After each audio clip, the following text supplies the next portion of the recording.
Good wishes to all of you. Philosophy of Service, an approach to human development in India and the problems of our working class. Audiobook Part 2, written by Swami Ranganathananda. Worldliness versus spirituality. Whatever civilization and culture humanity has achieved so far has been the result of the release of these spiritual forces in the hearts of men and women. Man is essentially spiritual, but the spirituality is lying hidden. It is lying unmanifest, and we have to manifest it in the context of our life and action and develop a moral will. Any education which only quickens our intellectual and sharpens our animal appetites but does not help to develop a moral will is harmful to man and society. Many civilizations have perished for this very reason. Our own history reveals to us many periods when man had decayed morally. Just before Buddha, conditions in the Indian society reveal a picture where the upper classes were steeped in luxury and self aggrandizement and sterile philosophical speculations, and the lower classes were steeped in ignorance, superstitions, and mystery. It was then that India threw up a great teacher like Buddha. He saw that society had become stagnant, getting stuck up in the mire of worldliness, and he preached his message of spirituality, of renunciation and service, and it set the society on the road to progress and prosperity. His first discourse at Sarnath after his enlightenment at Bodh Gaya bears a significant title, namely Dharma Chakra Parivartana Sutra. The discourse setting in motion the wheel of Dharma. The wheel of Dharma, the wheel of society, the wheel of culture had got stuck up in the mire of worldliness, just like the wheels of a bullock cart getting stuck up in one of our muddy village roads. Then the cartman and others put their shoulders to the wheels and the cart starts moving.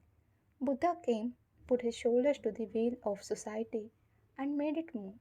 The spirituality emanating from him and from his movement imparted dynamism to the society, which had become stagnant due to worldliness and superstition.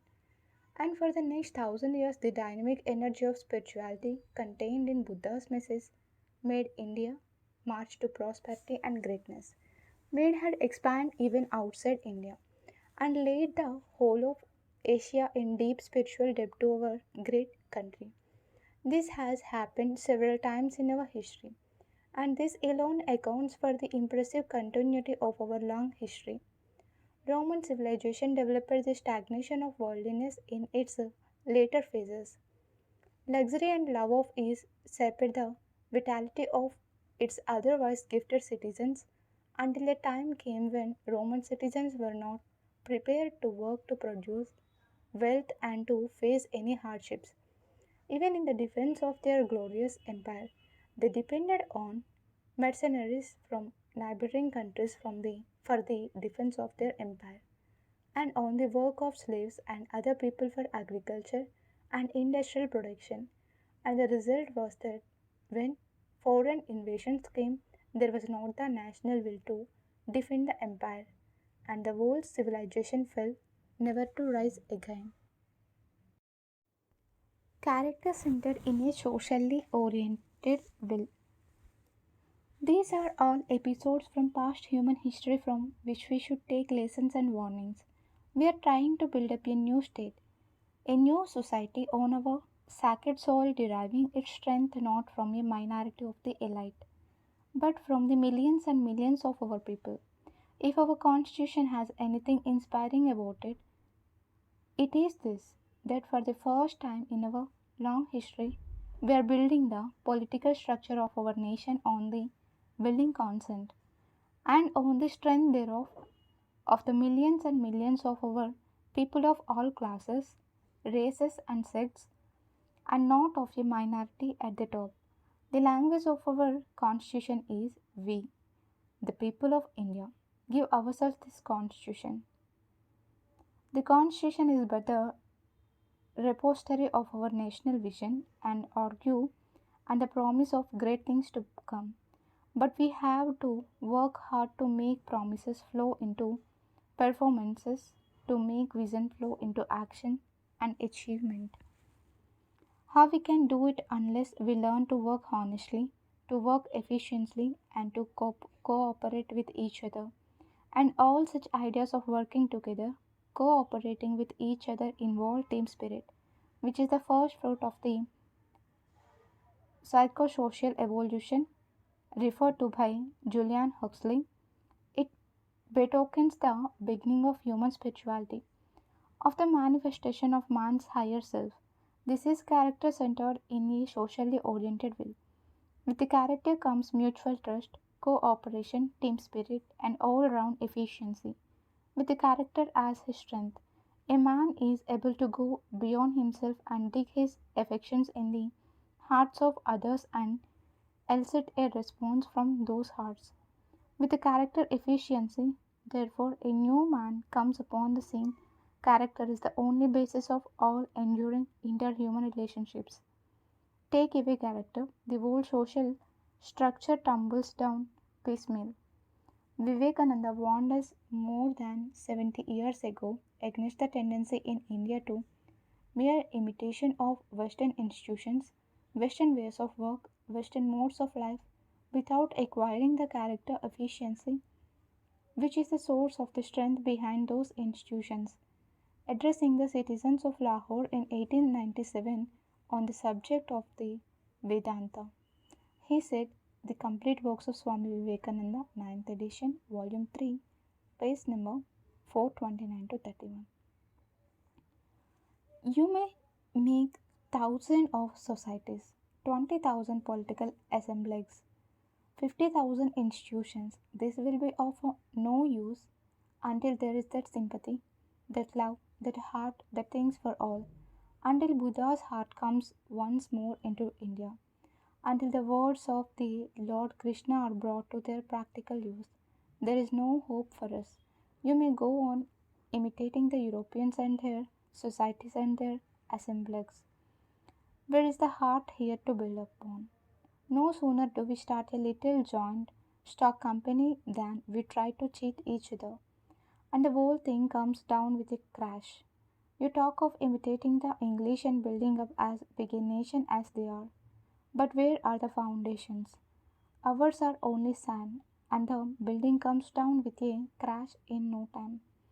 Therefore, young men of Lahore, raise once more that mighty banner of Advaita, vision of non separateness, for on no other ground can you have that wonderful love until you see that the same Lord is present everywhere. Unfold that banner of love, arise, awake, and stop not till the goal is reached. Arise, arise once more, for nothing can be done without renunciation. If you want to help others, your little self must go. In the words of the Christians, you cannot serve God and Mammon at the same time. Have Vairagya, renunciation. Your ancestors gave up the world for doing great things. At the present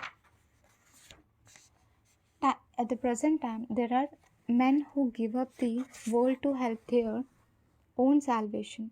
Throw away everything, even your own salvation, and go and help others. Hey, you are always talking bold words, but here is practical Vedanta before you. Give up this title life of yours. What matters if you die of starvation? You and I and thousands like us so long as this nation lives. The nation is sinking. The curse of unnumbered millions is on our heads. Those to whom we have been giving ditch water to drink when they have been dying of thirst and while the perennial river of water was flowing past. The unnumbered millions whom we have allowed to starve in sight of plenty, the unnumbered millions too whom we have talked of Advaita and whom we have hated with all our strength, the unnumbered millions for whom we have invented the doctrine of Lokakara, social uses, to whom we have talked theoretically that we are all the same and all are one with the same Lord, without even an ounce of practice, wipe off this bold, this blood. Arise and awake. What matters it if this little life goes? Everyone has to die. The saint or the sinner, the rich or the poor. The body never remains for anyone. Arise and awake and be perfectly sincere. Our insincerity in India is awful. What we want is character. That steadiness, that steadiness and character that make a man cling onto a thing like grim death. Imitation versus assimilation. We have to capture that. We have to assimilate the very root of Western greatness instead of merely imitating the Western people and running after the fruits of their greatness. Only then can we develop our institutions, patent on theirs, and bend them to our national purposes. They build their institutions on the basis of character, on the basis of ethical sense and social awareness, and the character efficiency flowing from them. This we have to develop first. Then only can cooperative societies, welfare organizations, and private and public sector projects, and all other collective undertakings thrive and flourish.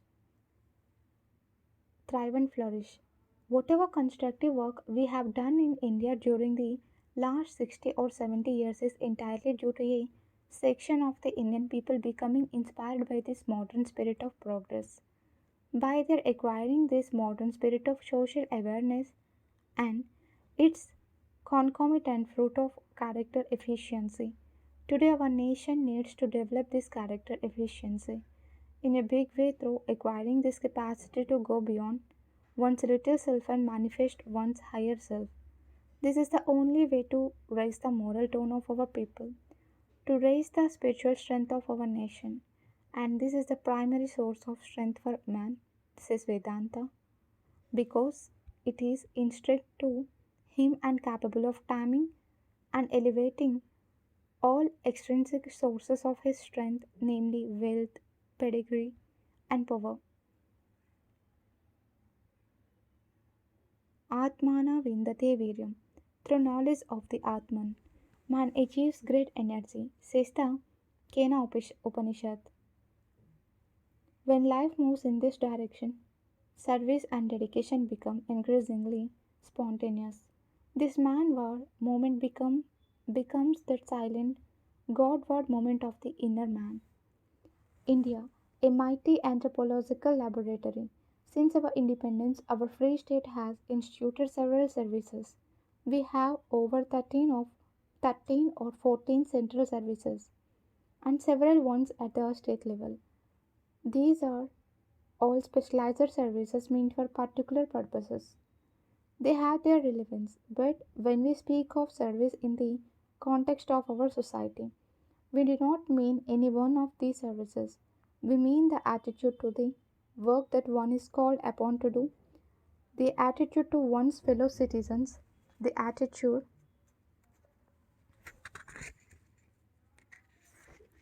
to oneself as a seeker of spiritual growth, the attitude which is blessed by spiritual awareness, ethical sense, and social feeling.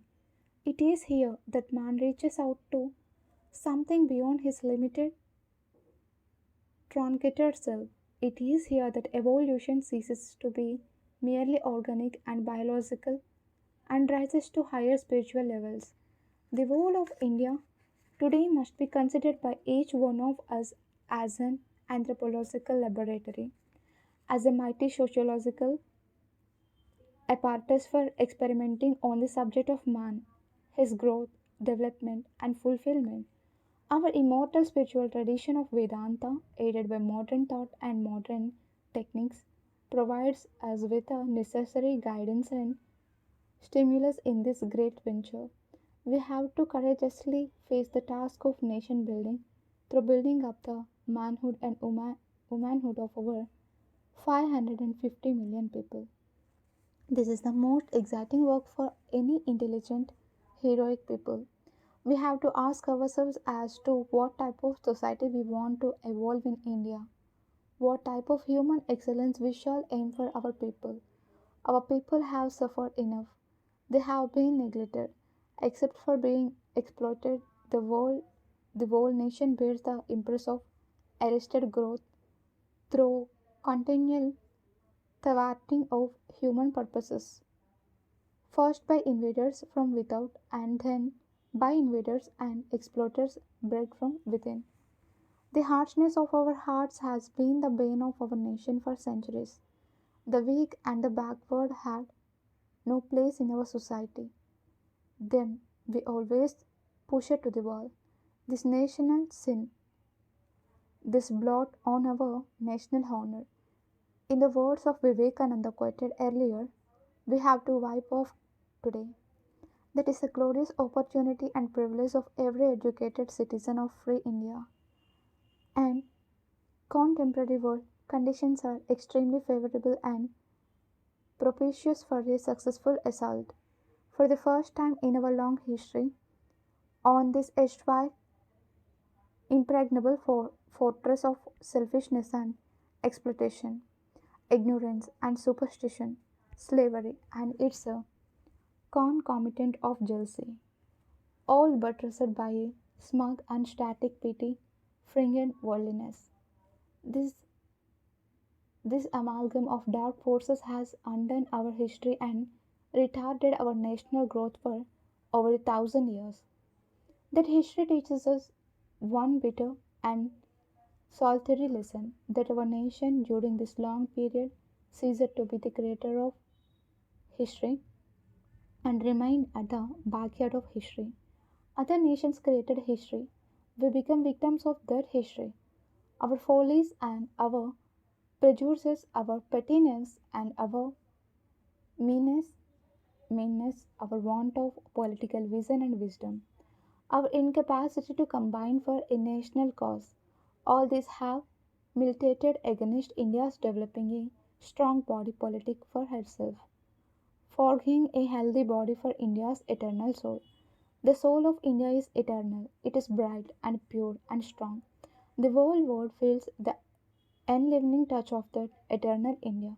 I have myself seen during my travels in various parts of the world that eternal India is universal currency. Sensitive people in all parts of the world respect it and respond to it. It has been so throughout history, but there has been the other India, constituting the body politic of that eternal soul, which has been an utterly inefficient conduit for the energy of that soul for hundreds of years. The world at large has been pitying us for the plight of our body politic while admiring us for the strength and purity of our nation's undying soul. That body political has been getting weakened for want of suitable nourishment of body and mind. That weakness and the period of stagnation that came in its wake have left a legacy of mounting problems for the citizens of free India to tackle and to solve. An advocate response to this tremendous national challenge will alone make the youth of India progressive and dynamic and the hope of their nation's future. They must consider it their responsibility and privilege to tackle them. That will bring on the scene of India's national life a new type of men and women with a tremendous faith in themselves and in the people of India and in their past history and future destiny, with the will to work and with the capacity to cooperate with each other in place of the talking, shouting, selfish, cynical, and grumbling type that we have been turning out in thousands since our independence. This will mark the spiritual growth and expansion of India, matching its undoubted physical expansion, economic and demographic, and make her once again the creator of history, both national and international. This is the expansive, dynamic mind and mood that every educated citizen should capture today. For whatever we do now is going to shape the destiny of India and much of the destiny of the world as well for the next 1,000 years or more. This means that a tremendous responsibility is thrown on every one of us today. With political independence gained after centuries of slavery and social immobilization with a constitution embodying the visions and urges of our nation for all round human fulfillment to inspire us. With every type of freedom granted and guaranteed by that constitution to nourish creativity and to stimulate the thought and action of every one of our citizens without any distinction. With an impressive rational spiritual tradition from the past embodied in our Vedanta, reinforced by spiritual gains like Ramakrishna and Vivekananda in the present, with a land richly endowed by nature with actual or potential wealth, with beautiful and impressive landscapes, and with a people richly endowed with diverse talents and capacities. Our country today offers a our country today offers a most stimulating milieu for conducting, as referred to earlier, the fruitful laboratory experiment on human growth and development for a seventh of the human race and for working out that science of human possibilities. Meeting of East and West in India. In this great field of work, we have two vital streams of blessings to help us, namely our own immortal Vedantic spiritual tradition and the modern Western tradition. From Vedanta, we learn of the eternal truth of the divinity of man and the solidarity of all existence. From modern thought, we gain the scientific and technological efficiency to make that Vedantic vision practical. For the fullest growth and development of man, there is a need to effect a confluence of these two cultural streams in every citizen. Man, his growth, development, and fulfillment is the theme of all progressive thought today. It is the central theme of both ancient Vedanta and modern socio political thought. Indian society has the opportunity to be fertilized by both the streams in the modern age. In fact, as pointed out by Vivekananda, this precisely is the significance of the modern age in Indian history.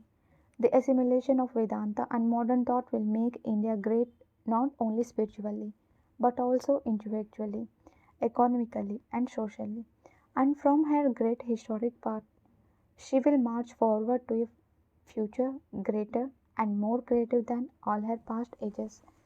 Behind all such greatness lie two great forces, namely the force of creative intelligence and the force of character.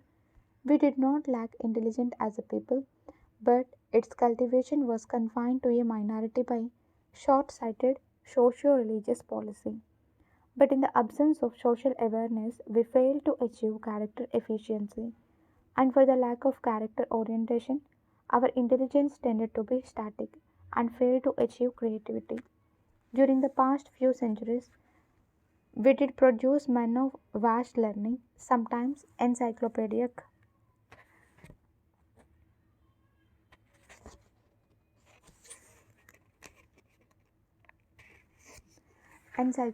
in range, but mostly uncreative, static, and sterile, which deprived it of the power to move society through the force of character and conviction. Modern Indian offers the supreme opportunity to every one of her citizens to move in the direction of the achievement of these two energy resources of personality, namely the force of creativity, intelligence, and the force of character. Man oriented intelligence, feeling, and will is the source of character efficiency. In a man to whom the spirit of service comes as a natural byproduct of his own psycho- psychosocial evolution, as spontaneous expression of this own spiritual growth. Spirituality is man's birthright. Vivekananda had warned us that man could not be made moral by an act of parliament. But since our independence, we have been trying to improve man mostly through acts of our parliament and of our state legislators. That has been our great misfortune, and we have naturally failed.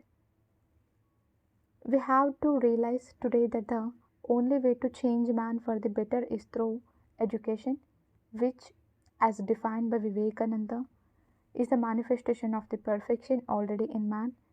Such education is more than mere institutional schooling. It is essentially what each man does to manifest his inborn spirituality and to evoke the same in others.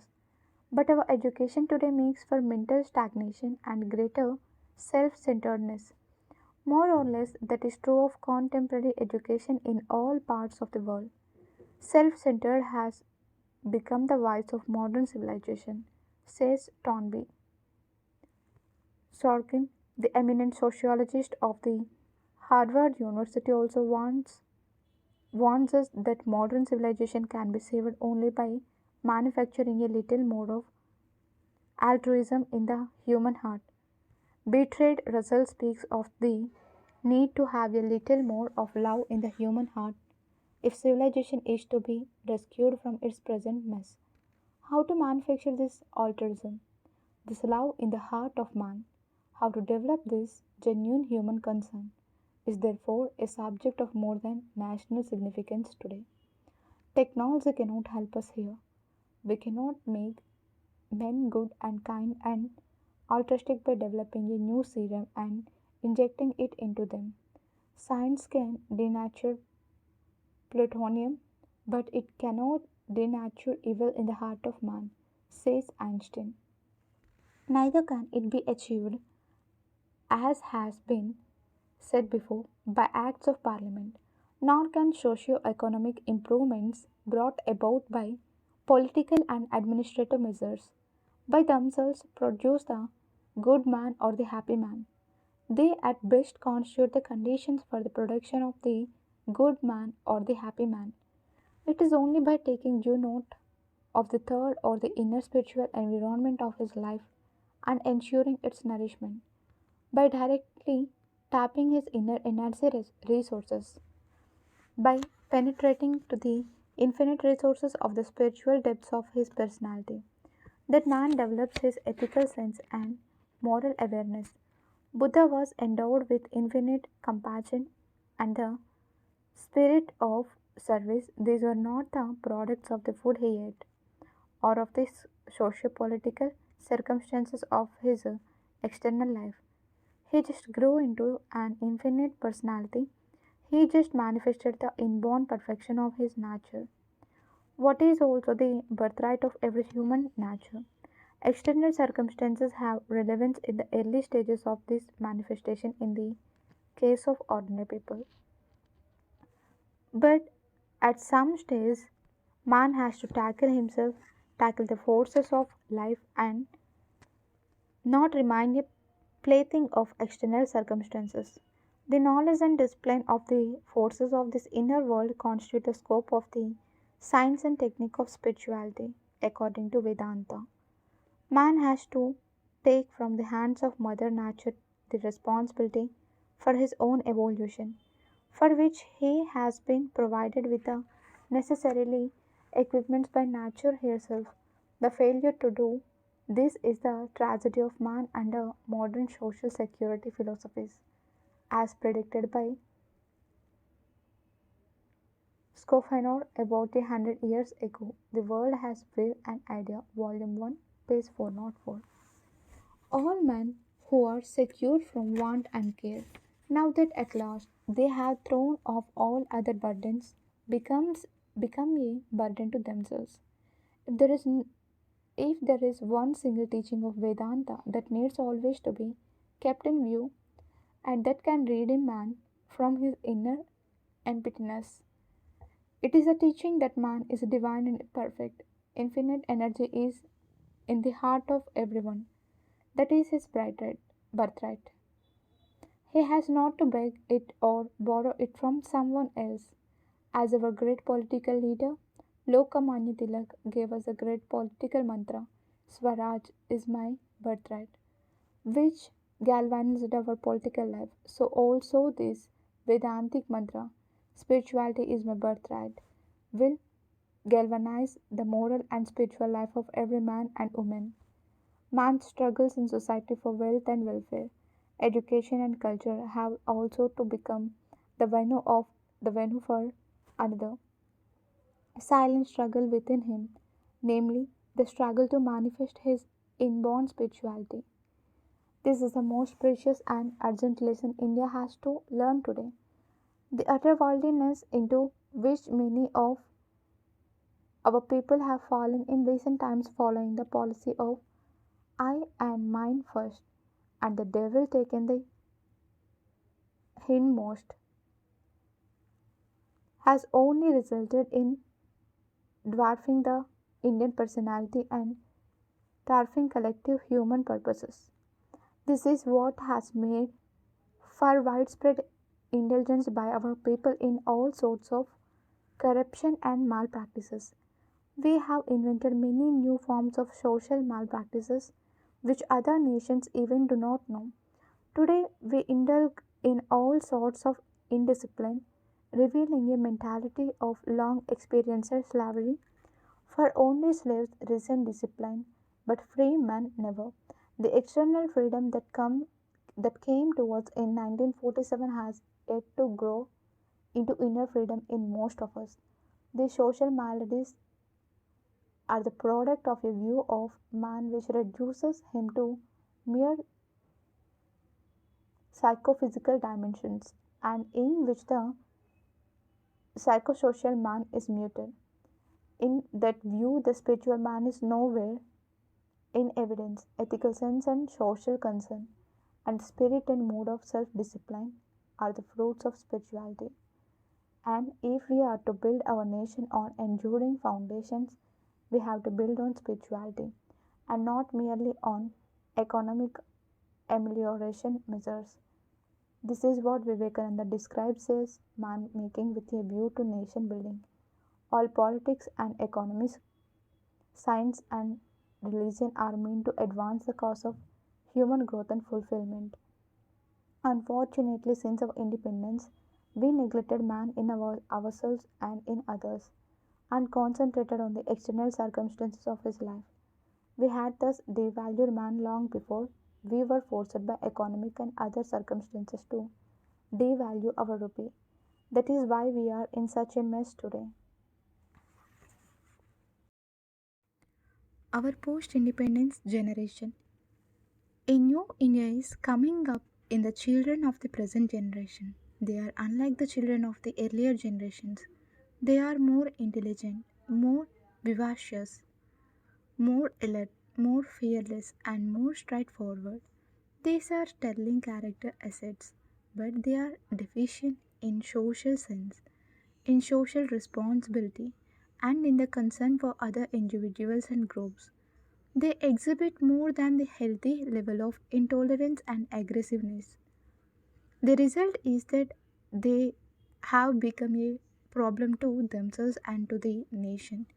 The old, with their largely feudal mental makeup, can hardly become fit exemplars for our younger generation. From the lure of a dead past, they have to be someone to face the hardships of the living present and shoulder the responsible and creative roles of ushering in the delights of a glorious future.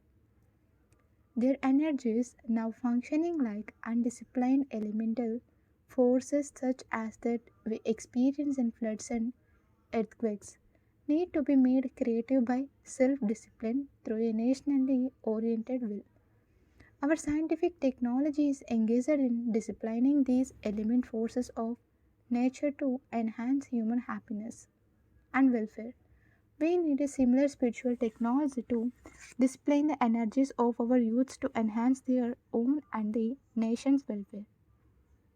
This is the ethical education of our children by which they are made to feel the weight of social responsibility for the rebuilding of their national body politic, by which they learn to give a creative and constructive direction to their enormous energies now expressing largely in destructive and self cancelling ways, and by which they not only cease to be the despair but become the shining hope of the nation.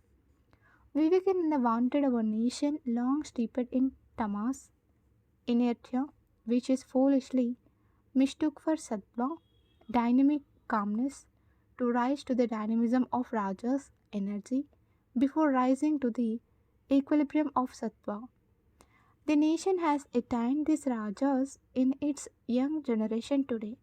Vivekananda today whispers to every youth in India to move onwards and raise his or her energies to the higher level of Sattva through self discipline and ethical sense. Energy at the Raja's level is energy of the Rakasa type, self-centered and self-canceling. It is also often at the mercy of the lower Tamasic nature. When it becomes blind and purposeless and destructive, much of youthful life energy today suffers from this affliction of purposelessness and aimlessness. If continued too long, it will spell disaster to the individual and his society. The only way to make it creative is to make it grow to the next higher stage. It then comes under the discipline and control of the sattva level of human nature, which then finds expression in a socially oriented will with its mood and temper of renunciation and service. This is the spiritual education of our youths which they must capture for themselves and by themselves.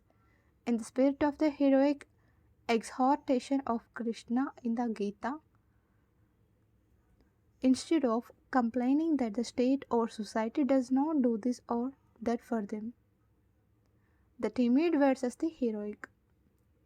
Somewhere, sometime, some groups or sections must become sensitive to the nation's problems, must respond to the nation's urge for survival, and reverse the prevailing downward trend and mood of despair, and start the nation on its own word march to confidence and hope. This signifies the igniting of the Promethean spark in some of our people, men and women endowed with firm convictions and the courage to live up to these convictions.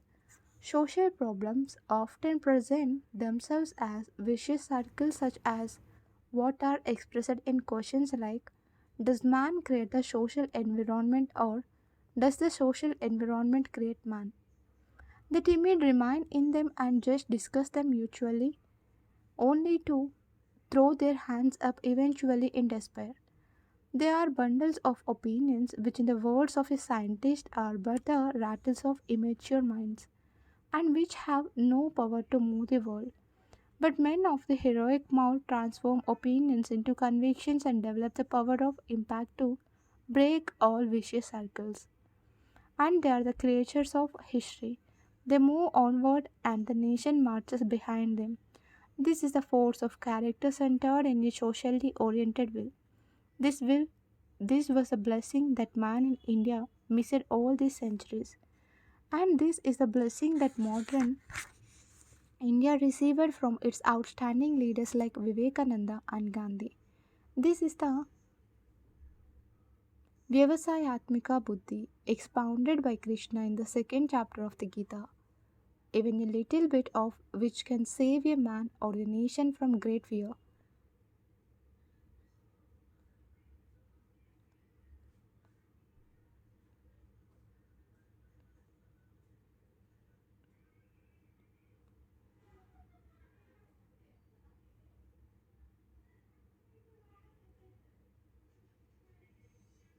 Swalpamapyasya dharmasya trayate mahato bhayat. Whatever may be our productive deficiency with regard to food for the blood, for the body, and even this is now being energetically tackled and overcome. The nation is not deficient so far as food and nourishment for the mind or soul is concerned. The tragedy is that in this latter field we are starving in the sight of plenty. Modern India has a great blessing not only of lofty ideas but also of great men and women who lived these ideas. Apart from the great spiritual personalities like Sri Ramakrishna and Swami Vivekananda, we have had also in this age scores of outstanding men like Vidyasagar and Mahatma Gandhi, who were men of high character and great courage of conviction. and who live in and for others more than in and for themselves, whose greatness was instinct and not extrinsic as derived from their power or position in society. They give us an experience of human excellence, of the true glory of human spirit. They teach us that to be selfish, to be self centered, to exploit others, and die away one day does not constitute human excellence, does not express the true glory of the human spirit. They preach to us in silence that to be manly and to stand on one's own feet, to extend the hand of fellowship to others, to use every ounce of surplus energy to bring happiness and cheer to millions of one's fellow men. This is the true glory of man. As expressed by Vivekananda in a letter written from Chicago in 1894 to the then Maharaja of Mysore, letter of Swami Vivekananda, 1960, page 141. This life is short. The vanities of the world are transient, but they alone live who live for others, the rest are more dead than alive. Instead of striving to acquire this glory of manliness, the people of India during the past few centuries put the cart before the horse by striving to achieve the glory of pity and saintliness, and they lost both saintliness and manliness in the bargain. We clean forgot that true saintliness is built on the foundation of manliness only. Where that manliness is lacking, the saintliness achieved becomes cheap and a sham. The Gita had warned us about this, but we did not take it to heart.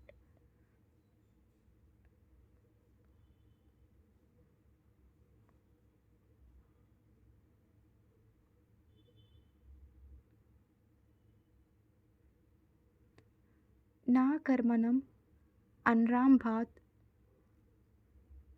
naiskarmayam purusosnute. Without the discipline of life in the field of action, man cannot reap the spiritual fruits of inaction meditation. Not only we fail to be saints, but getting steeped in worldliness, we failed also to be men in the true sense of the term. Nothing else explains the centuries long stagnation of our society and its accumulation of social maladies like poverty, social injustice, callousness, laziness, and the mood of resignation to evil. Vivekananda alone diagnosed in depth this malady of our national character, and he therefore exhorted the nations to develop manliness and strength and proclaimed manliness as the first phase of true spirituality.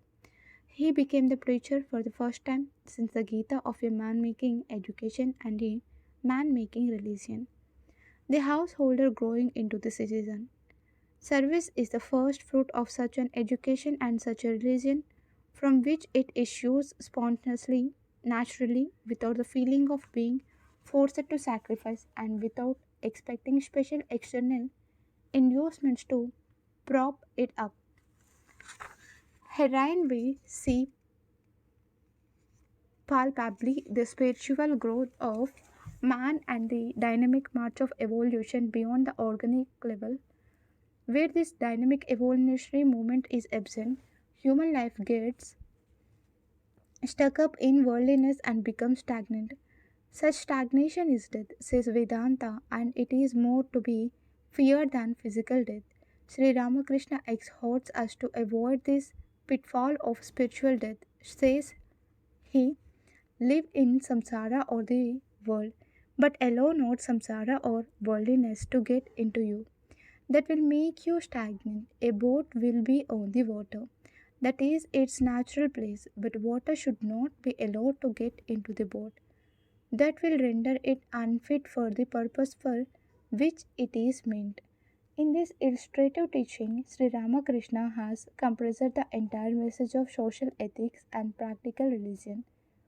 It envisages the grahastha or the householder evolving into the citizen.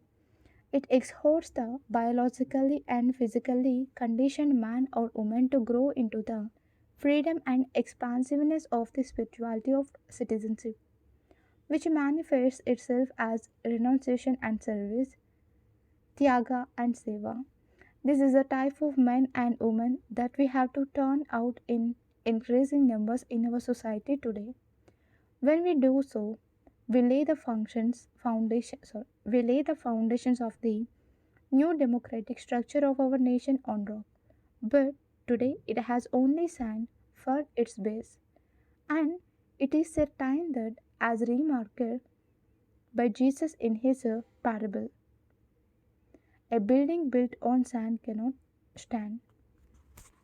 Today we have to ask this very question: on what base are we to build up the structure of our Indian national life? That structure is already rising here, there, everywhere, through our mighty developmental programs in the fields of educational expansion, scientific research, industrial and agricultural development, defense, and social welfare. Within the next 20 or 25 years, we shall have solved many of our social problems, the problems relating to the environment in which human life is set. But one problem will remain and will become more intractable as we advance in the solution of our environmental problems. It relates to the great question as to what is the type of man that will come out of all this development. Is he going to be a clever, crooky person whose imprisoned knowledge tends to the exploitation of other people? A worldly individual whose center of gravity is always outside of himself and who has become stagnant in the world or sensate satisfactions? Or is he to be a dynamic person continuing his evolution in the psych- uh, psychosocial levels? Who is thus sensitive to higher values and strives to realize them?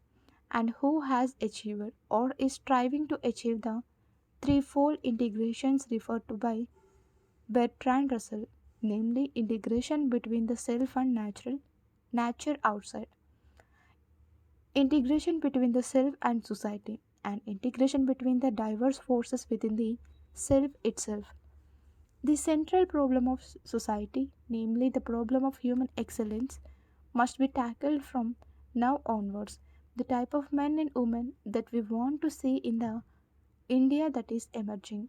If that India is to continue her glorious past into a still more glorious future, she will have to achieve a synthesis of the enduring elements of her own tradition with the finest elements of the modern Western tradition.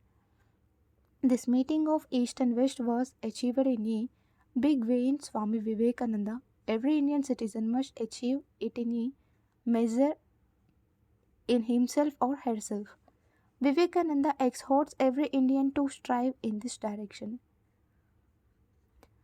Can you become an Occidental of Occidentals in your spirit of equality, freedom, work, and energy, and at the same time a Hindu to the very backbone in religious culture and instinct, instincts? This is to be done, and we will do it.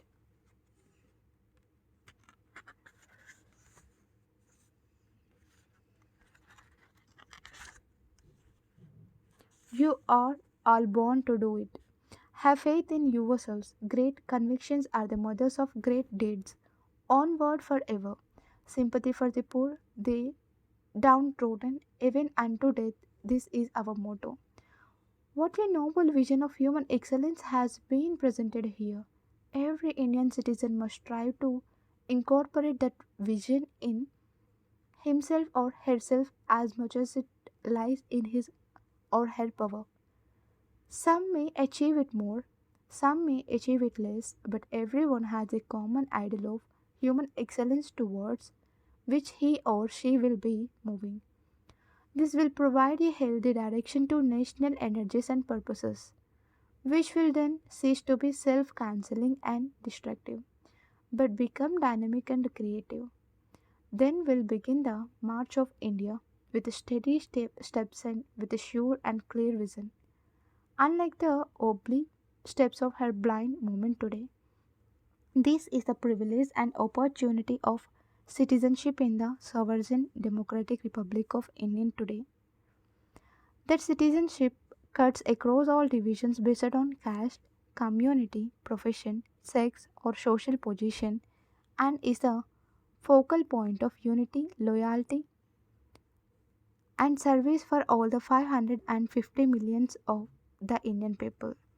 The fundamental and inalienable personality of man in India is his Indian citizenship. Every other aspect of personality is secondary, but this is primary. One may be a cultivator, another a shoemaker, one may be an administrator, another a simple housewife, one may be the prime minister, another an industrial laborer, one may be the Rashtrapati, another a simple schoolmaster, and all these can be alienated and changed. But every one of them is integrally united to each other in his or her citizenship of free India. These are but the varied functions that citizens chosen are or are called upon to perform in the discharge of their citizenship, privilege, and responsibility. In the light of this, all work, from the shoemakers to the prime ministers, becomes transformed into service. The service of the nation, which views each of them as of national importance. The simple housewife discharges her national responsibility as a citizen by efficiently running her household, taking part in national affairs according to her abilities and limitations, and training her children in citizenship, virtues, and graces. Citizenship involves a sense of social responsibility, a will to rise above the limited biological self and conscious participation in the burdens and delights of society around. This is the spiritual growth of man, and this modern concept of citizenship is essentially a spiritual concept in the light of Vedanta, in so far as it takes him out of the limited ego into the expansive experience of ethical awareness and social feeling. A mere physically conditioned individual becomes transformed into a personality by such conscious social participation. A mere householder becomes a citizen, registering thereby an expansion of awareness, identification, and sympathy beyond the physical and the biological. This is the man or woman in whom the political and ethical ideals of citizenship matures into a full experience of spirituality. The spirituality of practical Vedanta. This is the central message of the Gita. It is only on the strength of this citizenship and the character excellence that it inspires we can strengthen the edifice of our democratic state and add flesh and blood to our noble constitution, the true basis of human dignity. Every one of us, therefore, in whatever fields of action we may be engaged in, is essentially a citizen of India. And as citizen, the only form of interhuman relationship that we can have is that of service. Whether we are administrators, doctors, lawyers, engineers, ministers, legislators, teachers, housewives, industrialists, or laborers, we must always remember that our primary personality is our citizenship of free India and that these are the functions which we perform in discharge of that civil responsibility. Earning a living thus becomes an integral part of the discharge of national responsibility and subordinate to it. This attitude at once converts all action into service, or in the language of Vedanta, all work into worship. The worship of God in man, the worship of the Virat, the simple shoemaker on the roadside, and the mighty administrator in the secretariat. Both are engaged in the service of society. Only each has to be made conscious of this truth. That is possible only when each realizes his or her true dignity and worth. No work is high or low in itself, but our motivations make it high or low. Without the spirit of devotion behind it, the work of a temple priest becomes low work.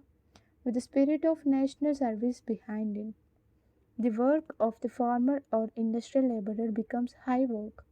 If motivated only by the three P's, namely pay, prospect, and promotion, the work of the administrator becomes low work, static, and humdrum. But when illuminated by the spirit of national dedication and service, it becomes high and noble. The spirit of service therefore raises all work, high or low in worldly estimation, into high work in ethical and spiritual estimation, precisely because that spirit raises the worker behind all work to the high level of spirituality, to that level where man achieves a qualitative improvement in his life. The spirit of service therefore becomes a universal milieu in which all human life and action are spiritualized. This is the transformation that life and work undergo in the light of philosophy. We need to be inspired by this philosophy in India today. This is what will strengthen India, make for national integration and all round national efficiency. This philosophy will impart to India a vision of high human excellence and the urge to actualize it in life and character. The real source of strength for the nation lies in this type of men, men endowed with a pragna or creative intelligence, and not in its treasury, in its defense organization, or in its foreign alliances. Says Vidura in Mahabharata,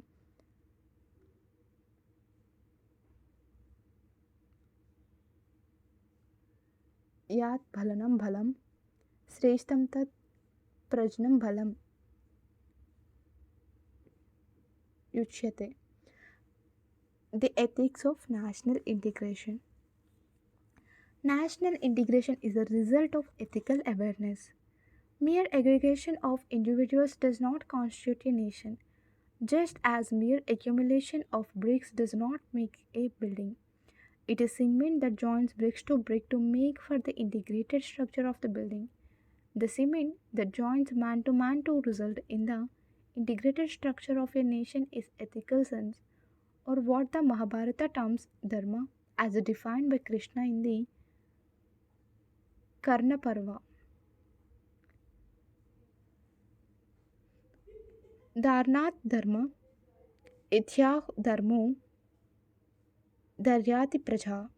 The 550 million people thrown together in this blessed land of ours do not automatically constitute a nation.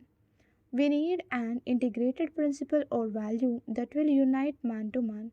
That principle is ethical sense which we have to manufacture from within each one of us, for it is spiritual value that liberates man and advances his spiritual growth. Ethical sense cannot be manufactured outside man. It cannot be produced by payment of material and other inducements or by the injection of a serum. Of all strengths, that which is superior strength is called the strength of pragna, creative intelligence. So long as man is content to live in the stagnation of samsara or worldliness, he cannot manufacture this value even if offered all material and other inducements. For this value is the product of man's spiritual growth, and that growth takes him beyond the training of the physical and the sensate, beyond the training of the delusion of worldliness which is I and mine. When this value is liberated in the hearts of increasing sections of our vast population, we shall witness a tremendous phenomenon of human integration in about a seventh of the human race. It will convert India into a national grid of awakened humanity. Just as we are taking all steps to achieve a national electrical grid for the industrial unification and development of our country. This is enduring nation building through man making. And the clarion call that can inspire us today is what Vivekananda has given to us from the Katha Upanishad. Arise, awake, and stop not till the goal is reached. Thank you.